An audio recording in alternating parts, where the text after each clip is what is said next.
Hey YouTube, how you doing? It's Max again. Ooh, this is the second video of the whole Tira history of Tira thing. The first video was 2012 to 2017. I'll put a link in the description. If you haven't seen it, I recommend watching that one first because this might not make a whole lot of sense. Um, yeah, so I'd watch that, then jump into this one. All right. So in 2017, I was asked by my friends to play some D&D. And so Tira was, I had this concept of Tira already. And it wasn't like super fleshed out, but I decided to use her. And right off the bat, I'm gonna say this is the past 5 years are a lot of changing my mind about things and a lot of trying new things out. So, like for example, I feel like there's like so many different versions of Tira, like string theory with parallel universes.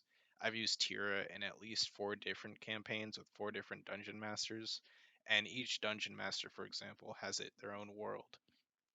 And this is aside from me in my own world and my own dungeon mastering and trying to use her as like different characters and then writing stories. So there's a lot of different versions of Tira, and I'll explain. I'm gonna talk about a little bit about the different versions of Tira I've played in different D&D campaigns, and then I'll probably go into the backstory of like where I see Tira now, and then that'll probably be the video because it might get too long. So like in the original D&D campaign, Tira was a halfling tiefling hybrid race and a bard, and this changed over the course of the campaign. She became a necromancer at one point. She was a cleric, still a cleric to this day, and she was a cleric for a while, but now she's a cleric level 13 and a level of bard.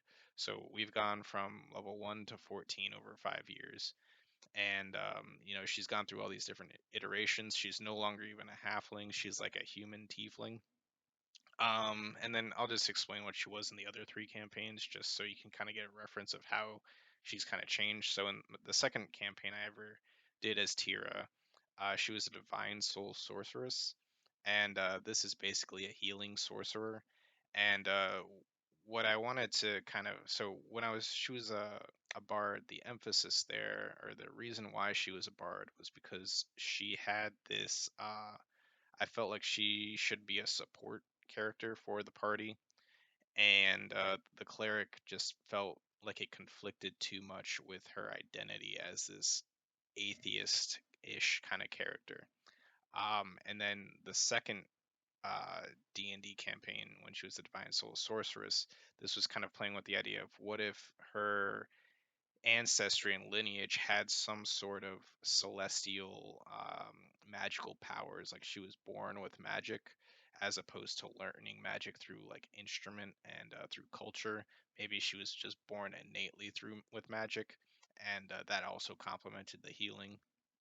And then I was playing around with the cleric mechanics of the Twilight Cleric because that was released more recently, and it felt uh, so like the big hurdle with being a cleric is that you get your power from a deity, and it just didn't really make sense. And I'll explain more about this in the background about like how that kind of conflicted with her being this cleric. It just didn't really make sense, but I did really like the kit of a cleric. So it was definitely like kind of this, you need to like kind of what do you call it, uh I forget the name of it. It'll probably come to me halfway through this video, but when you make your own content for the game, don't know why I can't think of the word. Anyway, and then the fourth campaign, she's was this like half elf kind of necromancer because I guess the vibe I was trying to portray with this kind of bicultural, biracial feature, the elves for this world were the race that would have complemented that best. So that's why she was like kind of half elf in that one. So I've experimented with like many different races, many different classes. Um, and I feel like uh, it's just been like all over the place, lots of different, like I was saying, different parallel universes. Um, but what was kind of cool about D&D that I never really did in any other games was how you make a backstory for your character, and I think this really allured me. So the transition of Tira being just this name to this being this complex character, uh, the idea that D&D you make backstories for your character really um, provoked my creative juices to uh, invest a lot of time and energy into this character, which is why probably now my like most cared about character. So just to preface, this backstory that I'm about to talk about is inspired by different campaigns, but it's not anything that I use in any of the campaigns. This is if I had to come up with a canonized version of Tira's backstory on today's date, this is what it would probably be. So, it might change in my mind, but this is what I would, I'm okay to put this as the backstory. So, Tira's hometown, I guess, is different from her birthplace. So her birthplace would be this small Caribbean island, I would say, off the coast of like another small Caribbean island, but larger than the first one, off the coast of the United States. So not in our real world, but just imagine like two different sized islands, like one small, one large, and then the United States. Tira's birthplace is the smallest of those islands, and I wanted this to kind of emphasize that she is from this like very remote place that like not a ton of people have heard of. And so pretty much the Templar, which I'm coining as this kind of militant faction in my world, um, they are basically these crusader types from like the Middle Ages mixed with like colonial expansion. So they kind of have structures similar to like how you'd imagine knights, and like they'd call each other like Sir something else and all that stuff, with like kings and like mixed with colonial with kings, and very Western influenced, very expansionist.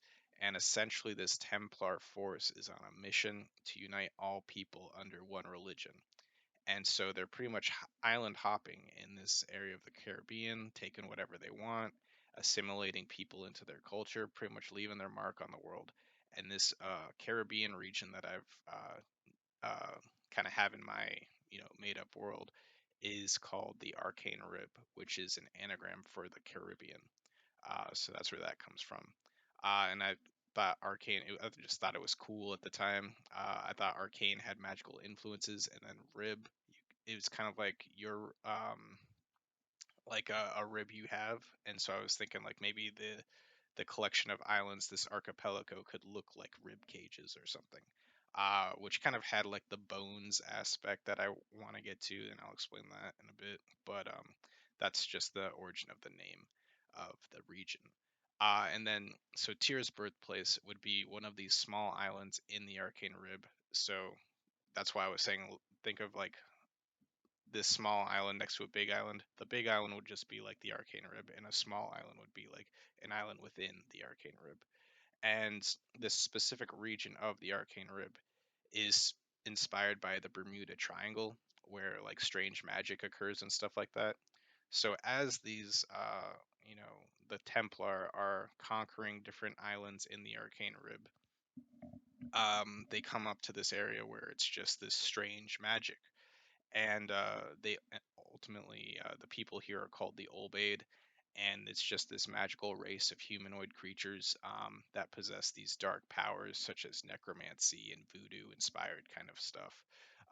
So it's kind of I guess that like West African kind of magic that was brought over to the Caribbean, and I thought that would be like kind of like a cool influence for this. You don't I guess you see like necromancy and stuff, but and you see voodoo and stuff, but I felt like it would be cool to have a protagonist that's kind of like that, from like a more fantasy kind of thing, even though the character itself isn't like black or anything. I don't know. It's just it's the race part of this culture, this ethnicity comes from their eyes. So they have these distinctly orange eyes. Because I don't know, I felt weird like trying to. I think when you do world building and stuff, it's it's almost like when you talk about like skin color too much, I feel like it like has all these like preconceived biases and stuff, which is why I think it's good when like um, when people use like cartoon animals to kind of talk about like race or something like in Zootopia. I wanted to try to find something that wasn't animals but wasn't skin tones. So I thought orange eyes would be a very interesting uh, trait to focus on. So, and I think this kind of relates to these people. Uh, the Templar are coming to this land, seeing these people with orange eyes, these people with black magic and voodoo, and they're associating them with the devils of their religious text. So they immediately have this animosity towards them, and essentially this war breaks out between the Templar and the Olbaid. And during this time, there's this Templar man named Schwarz Walder, and he ends up falling in love with this Olbaid woman named Eht Nevar Usim, which literally just is the Raven of Misu backwards. And so this is me trying to come up with an idea of, Tira Misu. Why is her last name Misu? So it's pretty much the Misu are like these tribe, but there's something about like how in their language is pronounced Usim, which that's kind of getting into the whole language element of it because with I wanted them to have a distinct language, but I didn't want to make up an entire language just for this. And as you're playing D&D and being a dungeon master, it's you put in these puzzles sometimes. So one of the puzzles that I would refer to when dealing with this Misu tribe was that everything that they wrote would be backwards. So it would be easy for players to guess. It would be like a very easy challenge of like once you figured out the challenge was just to read it backwards, then you could figure out all the stuff. So I just thought that was like a fun thing from DMing, and relates back to like those movies that have like a devil that speaks in reverse, like The Exorcist or whatever. And then, but it was pretty much this Romeo and Juliet situation with Tira's father, Schwarz Walder, and her mother, the Raven, and pretty much like neither side was able to see each other or associate with each other because this is in the middle of a war. And so not much is really known about Tira's mom because she doesn't survive the war. She was pregnant at a time during that war, and if Schwartz were to know about that pregnancy, he probably would have been against it because if this got out, that like he was probably only really focused on being with Tira's mom, Raven. But and so she gets pregnant, he's probably against it because if word gets out, he could be that's fraternizing with the enemy, if you know what I'm saying. So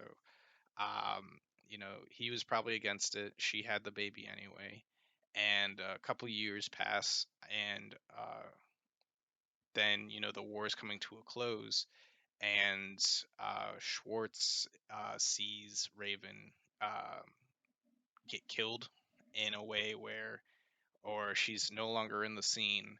I don't think I specify, like I said in this video that she gets killed, but in whatever works I'm working on, I don't really specify if she's killed or if she just goes missing, but it's to a certain point where Schwartz sees Tira, knows that Raven is probably dead or not in a position to take care of this child anymore.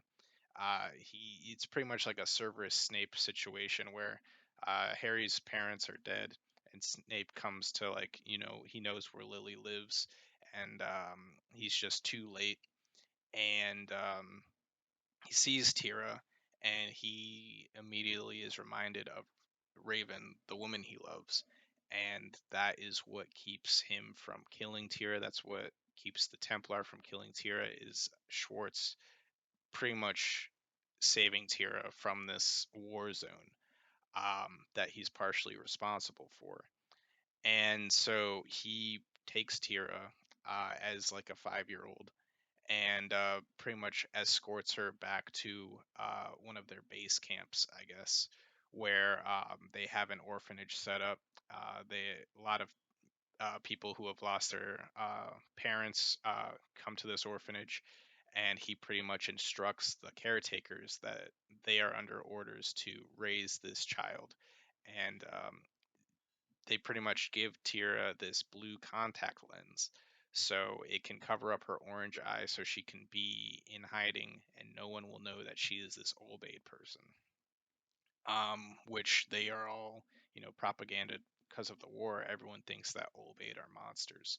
So the caretakers are, not too thrilled to be taking care of this monster who is being disguised as a human per se um, in their orphanage, in their care. And so this is why the influence of why Tira was a tiefling without horns, really, because I wasn't really sure how I felt about all the horns. It was really, I wanted the focus to be the eyes in D&D campaigns. So, this is an example of me being a bit, I guess, in the Myers-Briggs, I was INTJ, and this is really my J side coming out through world building. Is just I'm very like, everything has to be just right, because I have this like vision, I guess. And so as Tira's like on the boat coming over, there's this small note where she always remembers the smell of the sea because it reminds her of, her mother's her mother's death, because that's when she was brought over. But I think also the orphanage, going back to that, I'm kind of hopping around. But the orphanage, I think, is a bit of a cliche background to give to your character, but I think it kind of works, especially if you kind of flesh it out and it's nuanced in a way. Because in a D&D setting, or a setting where the character's not living at home, they're not really tied to their parents, but I still wanted that connection to parents. So I don't know, the orphanage background still kind of, it worked for me. Um, and then at the orphanage, I really wanted to highlight that Tira was different from the other kids, so that contact lens. And as Tira kind of gets older, she starts, at first it's just, sorry, that's what was I? She's putting in this contact lens. You see, you would usually cut that out of videos, but I'm keeping it. So she's putting in this contact lens out of habit for the longest time, and then as she's getting older, she starts like realizing, why am I putting in this contact lens, and starts asking these questions. And I wanted all these reasons to make Tira this like smart, inquisitive girl, I guess. Especially with all the propaganda that she's being now exposed to, like she's growing up learning about these Olbaid creatures with orange eyes, and meanwhile she's putting a contact lens, and it's just clicking like, I am one of these Olbaid that they're kind of saying are these monsters. And this whole time she doesn't know that Schwarz is her actual father. Uh, she just sees him as someone who's affiliated with the orphanage, who is he's part of the Templar, and it just doesn't like that doesn't click to her that that could be her father. It's just, her father could be anyone really. So why would it be this guy? And especially like, yeah, so she's just like, it's not even on her radar that Schwarz is her father. She's just kind of, she's realizing that she's an Olbaid, and that, the Templar, you know, uh, kind of destroyed her home. And so she's getting these memories and flashbacks and visions and learning the language. Um, and meanwhile, like, as she's kind of asking these questions, the caretakers are kind of getting these red flags, and they're being more strict with Tira as they would with other orphans, just because of her situation. You know, so, and it's more not. I want it to be more because the caretakers are uh, trying to be like self preservation. They really care about the the whatchamacallit, just kind of like the prosperity of the orphanage, more so than they like. I don't think they want to be prejudiced if they knew more about the situation in its entirety, holistically. But I think that this is just kind of like I wanted it to feel like these people were, no one is a bad person in this story. People make bad choices, but I just wanted that vibe. I didn't want to like persecute the church or anything. I wanted to show that um, the caretakers were, they meant well. So this is kind of the start of where this is like all background context, which is why this video is going to be cut off and I'm not going to explain everything. But I wrote this series called Tira's Diary in 2021, and it chronicled pretty much all these years that Tira was at this orphanage and learning the language and pretty much just documenting like critical experiences of her life, or just like mundane experiences of her life, so you could really get the full picture. And if you know this channel, this is kind of like this is pretty much Tira's diary, but Max's diary as a YouTube channel. So it's more my life and my life experiences as opposed to Tira's. So Tira comes into the orphanage with that background. Here's the next section. So Tira comes into the orphanage around the age of 5. Doesn't really know the language. Is very behind in a lot of academic level stuff. And this kind of further separates her from the rest of the orphans, because they don't understand, because she's like foreign. If you, she They don't understand why she doesn't know the language. They don't understand why she's just like odd. And so Tira feels this initial detachment from everyone at a very early age. And then around like the age of like 8 or something, she's learned the language a bit. She's at this point excelling in these academic categories where her classmates are kind of like all together, and she's actually doing very well, kind of showing that she is a very quick learner. And she's asking questions, more questions than anyone else, and she's now remembering what life was like back at her home birthplace, and realizing that this was kind of not okay. So she was in like a war zone. She was remembering people were dying all the time, and she remembers like her mom died, or got lost, or she thinks her mom's dead because everyone else's mom's dead, and just assuming from the war activity that her mom's dead, and combining this, you know, these firsthand accounts, firsthand experiences with what these caretakers are kind of telling about these events, it's much different. And I like this idea of, in our uh, history, winners write wars, or the winners of wars write history. And so I like this idea of kind of like taking these real world concepts of like, um, the privilege and stuff of, what it is being on the winning side of a war. We don't usually hear the side of the story of where the people who lost are usually painted as this like this villain, this monster. And so I really wanted that to be kind of to resonate in the story, and this just irony of like this person who has no firsthand account of what's actually happening in the war, teaching this survivor of these events, who is like, I mean, she's in disguise technically, but is pretty much someone who has no experience living it, telling a survivor of these events these stories that are just completely not true and just like kind of bullshit.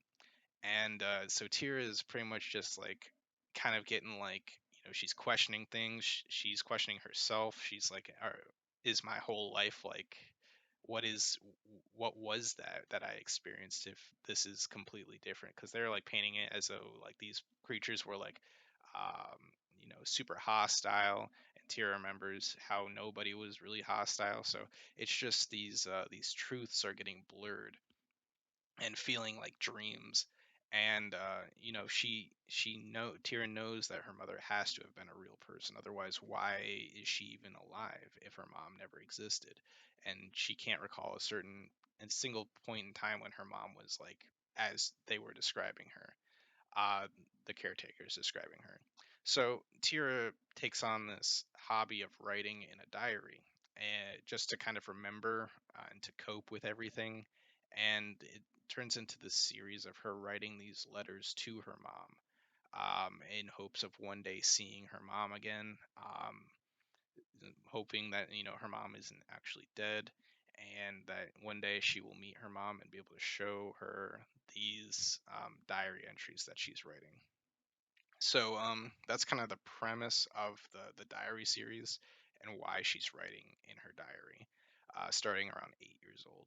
And so as Tira starts to experience like puberty and stuff, I really wanted to emphasize these feelings of like what it's like when your body starts changing, and just wanting to like hide and not really be seen, because you don't really understand what's going on with your body. And I wanted to kind of show this not from like a literal perspective, but from like a Tira's powers are starting to reveal themselves at this time, and it's uncomfortable, and it's scary, and it's just a lot going on at once. So with the Olbaid being these voodoo necromancy powered beings, I thought it would be interesting if their culture revolved around the forces of like life, death, and undeath. So pretty much the foundation for Tira's powers is that she can control and manipulate life force in living creatures and dead creatures. So pretty much she can take someone else's life force, which does like damage to them, or she can give life force to other people, which uh, so pretty much, sorry, let me re-explain that. So if she takes life force from someone, she's damaging them and healing herself.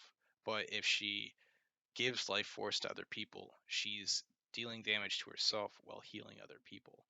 So it's kind of this equal exchange principle, where it's not like mana based, it's like definitely just health based, and she can just control. She's not actually healing anyone, she's just redistributing the health. So it's not like a big buff or anything like that. Like it's not. So it's a very uh risky play style, I guess you could say. um So, when Tira gets angry and upset during the stage of puberty in her life, these powers start revealing themselves. So, if she wants to like hurt someone because someone like made fun of her, and she really wants to hurt someone, she can't really control it, and she starts to just begin sapping their life energy like some sort of parasite. And this is when it kind of raises some more red flags to the caretakers, and they know what's going on, and they're lying to everybody, and Tira knows that they're lying, and all of the other kids are just complacent, and they're like, oh yeah, that makes sense, and Tira's like, it doesn't make sense, and just doesn't understand why like everyone's just being so complacent, and everyone's lying to her. She doesn't understand everything. It just makes her more upset, and that just sort of escalates. And so this whole time, Schwarz is this main connection that the orphanage has to the Templar. So he's kind of like um, not really telling the Templar that they're harboring an Olbaid, and the caretakers are reasonably, frustrated that they have to have Tira here. And Schwartz just keeps reassuring the caretakers that, everything will be okay. Just raise her up, and because he's pretty much, if they did find out that he was the father, then bad things would happen. So Schwartz is just trying to keep this on the down low, and he even offers to, help discipline Tira at times. And it's very like odd for Tira that this guy is coming in and like disciplining her and nobody else is getting disciplined.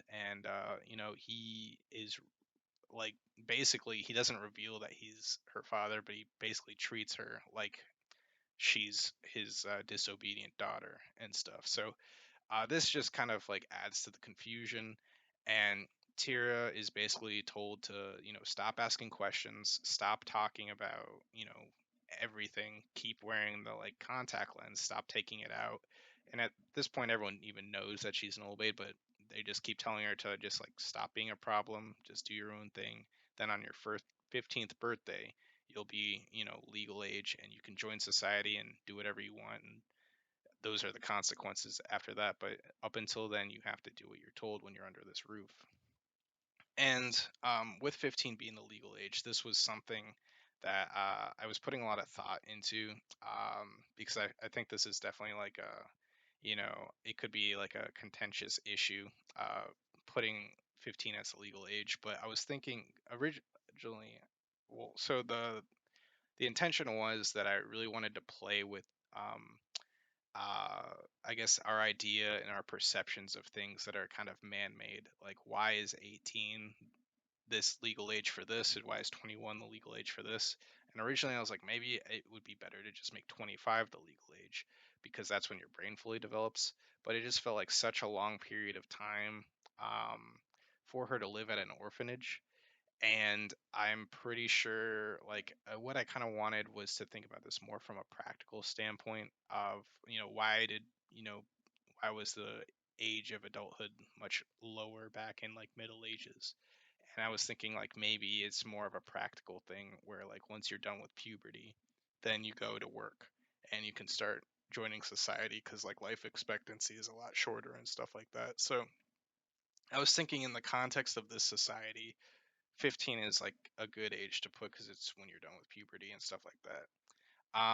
And so I still felt kind of weird about it. So what I was even doing and experimenting with was like the calendar system. And I was thinking, what if there's a way where I can make 16 months in the year, 400 days in a year, and like change the hours per day to, if you did the math, if you calculated the amount of seconds that an 18-year-old is alive for in our world, it would equate to the same amount of seconds as an 18-year-old in this world. And I thought that would have been like a way to like kind of like be more at peace with like this idea that she's only 15 and being considered an adult. And it would just be a cool little factoid or Easter egg for lore sleuths. So maybe one day I'll make a video about like the calendar system that I was thinking of. But just for all the purposes of this, 15 is essentially the legal age in this world. And that's just kind of the explanation behind it. And we're already at 32 minutes, so I'll just summarize some of the remaining events, because there's a lot of events that occur in 100 diary entries for a character. But some of my favorite ones are, so she would often go to the graveyard growing up, because with this necromancy kind of inspired powers, she could speak with dead spirits. And there was this whole thing about like restricting access to information. So like different books would be like kind of outlawed at the orphanage. So she would get a lot of information from these people who have lived full lives and who have died in the graveyard. And those would pretty much be her actual friends. Like she stopped like really talking to people at the orphanage because um yeah um uh pretty much when she was when Tira does become 15. This is another topic, by the way, sorry for the bad transitions. But when Tira becomes 15, there was another scene where there was one other orphan who managed to reach the age of 15, and she went and became a nun. And so that's kind of Tira's frame of reference for what happens when you become 15. You go out and become a nun. And this is something that Tira would think is like the worst case scenario. So even when she does become 15, she feels like she will still be like treated as this, she won't be free from this place that she's in. Another thing was there were some scenes about the whole adoption process. As I said, 15. There was only like one other person who lived to be, or not who lived, but who reached the age of 15, and that's what happened. Most kids are adopted in the process, and this whole adoption thing would have been to kind of highlight how, when Tira's innocent, at like the age of like 5 and 6, she's like always looking forward to adoption day and really excited to have like parents in her life. And then as she gets older, adoption day just becomes this like more of a joke. And pretty much all the other like orphans are like still, like super excited as she once was. And they're all getting like she's almost like this old dog now. Like all the puppies are like getting adopted. All the parents want like a young kid, and Tira's just getting older and older and feeling like less and less like desired by parents, and it just kind of adds to her emotional kind of the weight she's carrying throughout this whole process. There was another scene I had where Tira, so they live on the orphanage, kind of has this whole livestock, so they have like chickens and sheep and stuff like that to kind of help be a little bit more self-sustained. And so every now and then they'll have to like slaughter a lamb or something for food. And Tira's job when she kind of gets to a certain age is to be this like slaughterer of lambs. And it's kind of this process that, as she describes it, she's very methodical in how she, slaughters. She's very like considerate for the animal's life, and but also there's this thing in the back of her mind that kind of like enjoys the the killing of creatures, and it's sort of like this inner evil within her that kind of foreshadows this like kind of like um this inner demon, I guess, but also so it's an internal struggle, I guess you could say. Um so that was like a whole nother kind of thing. I won't talk too much about that. But inevitably, Tira is at the orphanage, and when she's 14 years old, her father confirms to her that he is, in fact, her father. And Tira is confused because all she's ever wanted this entire time is just a parent. She wanted a parent when she was like going through the adoption stages, and she thinks that like he like this whole thing is just confusing because she knows now that he was involved in the attacks going on at her, where like he could be responsible for her mother's death kind of thing. And he- so it's this confusion of like he could have just adopted me and we could have just been a happy family, and this guy also is the sole reason why I'm not still back at my hometown, because this whole culture is the culture that's pretty much ruined my life. And she kind of gets this kind of like really depressed like moment of like what is life worth living for? She doesn't have any plans when she turns 15. Um, she basically Schwartz pretty much tells her that, like, in response to like, why didn't you like adopt me or something, he pretty much tries to explain to her that he's devoted to this cause with the Templar, and Tira pretty much interprets it as like Schwartz would rather be devout to his religion and all stuff than a religion that like basically killed his lover, killed her mother, then be devoted to any like family that he has, like his own daughter. And pretty much it's just kind of like marinating her in her head that like all these years he's basically forsaken her at this place, and Tyr just kind of like loses control and goes into this like demon mode. And pretty much just like the emotion and anger kind of just like boils up, and she just doesn't know what to do. She just wants to like let everything out, and she ends up killing someone, one of the caretakers. And it's just it's meant to be this moment that's very climactic and very just like sad. And you know there's a moment where like Schwartz sees his daughter like kill the person, a member of the clergy, and he's having these emotions like, this is an act that's punishable by death, and is he going to be the one that has to do it? Like, this is his moment of truth. Like, is he siding with the clergy and the Templar, or is he siding with his daughter? And he just doesn't do anything, and Tira just looks at him with disgust and just like runs away. And everyone's like, what are you doing? Go after her. And he just like, that's the end of the scene. And so I thought that would be like a very dramatic and I guess just kind of like, emotional kind of conclusion to that whole arc at the orphanage. And this goes on more to where like, what's she doing now? She's in hiding, so she's living out of a graveyard. She's used to being in disguise with her contacts, so she's trying to come up with new disguises, and she gets a job at like at this at like a tavern as like a serving wench, and is getting all these like stories from all um these patrons who come, and pretty much experiencing the good and the bad. There's like terrible customers who like are very rude to her, and she has to like try to maintain the job. And there's this one scene where like she's uh like she doesn't live anywhere, so she's living out of a graveyard, so she has to like worry about like her hygiene, and is like trying to go to bathhouses and stuff. And I don't know, there's like all the and like it's like there's co-ed bathhouses, and it's just awkward. And so just all these different kind of like scenes basically about like Tira being homeless and working a job, and she eventually gets this tip to go to this magic school to learn how to control her powers, and that becomes her new goal.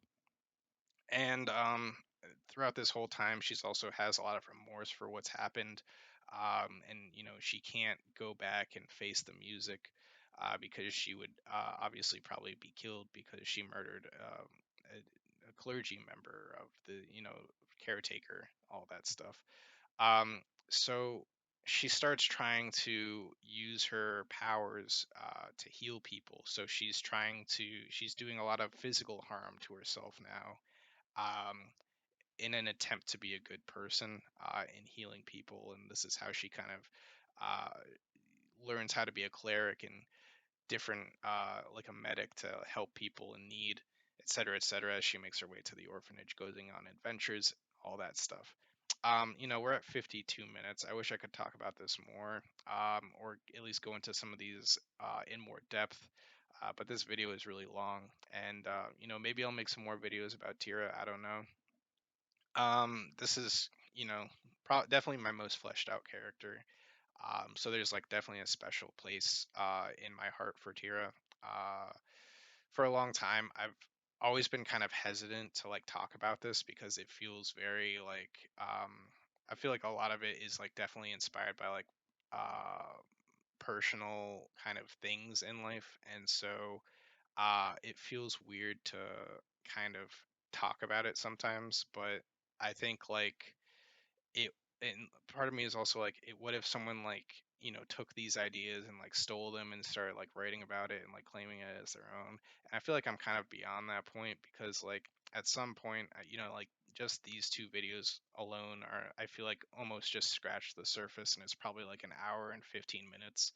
So like if someone is really inspired to like pick my brain at that point and tell this story, then I almost consider that like an honor at this point. So yeah, I guess like if anyone is interested and wants to be part of the process, they can just write this for me and whatnot. But I don't know. It's just like one of those things where it's very disheartening to like write like tens of thousands of words about like this, and then you kind of change your mind and scrap it, and you're just like, oh, well, I don't want to do that anymore. I'm going down this path, as I was kind of saying with all those different iterations. So I don't know. Um, if you're still listening, thanks for listening. Hope you found this entertaining. But yeah, I think that's it for now. Long video. I need a glass of water. I'll see you later. Later days.